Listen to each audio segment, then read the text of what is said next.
Ang mabuting Samaritano. Isang dalubhasa sa kautusan ang lumapit kay Jesus upang siya'y subukin. Guro, ano ang dapat kong gawin upang magkamit ng buhay na walang hanggan? Sumagot si Jesus at itinanong sa lalaki. Ano bang nakasulat sa kautusan? Ano bang nababasa mo roon?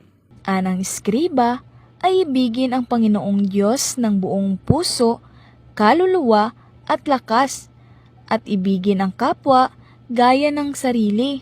Tama umano ang sagot ng lalaki ayon kay Jesus. Gawin daw iyon at magkakamit siya ng buhay na walang hanggan. Ngunit, upang hindi lumabas na kahiya-hiya ang lalaking dalubhasa sa kautusan, ay nagtanong pa ulit ito kay Jesus. Guro, sino po ang aking kapwa? Kaya naman, inihayag ni Jesus ang talinghaga tungkol sa mabuting Samaritano. Isang araw ay may taong naglalakbay mula sa Jerusalem papuntang Jericho. Hinarang siya ng mga tulisan, hinubaran, binugbog at iniwang halos patay na. May isang pari na napadaan sa lugar, ngunit sa halip na tulungan ay lumihis siya ng daan at nagpatuloy lamang sa paglalakad na parang walang nakita.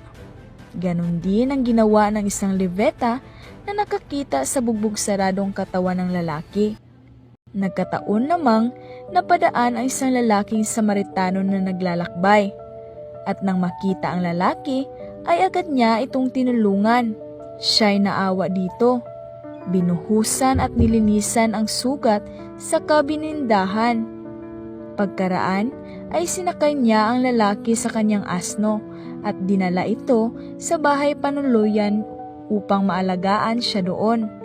Bago umalis kinabukasan, ay nag-iwan pa siya ng 2 salaping pilak sa namamahala ng bahay panuluyan at nagbilin na alagaan niya muna ang lalaki at kung sakaling may magastos pa siya na higit sa iniwan niyang pera ay babayaran na lamang niya ito sa kanyang muling pagbabalik.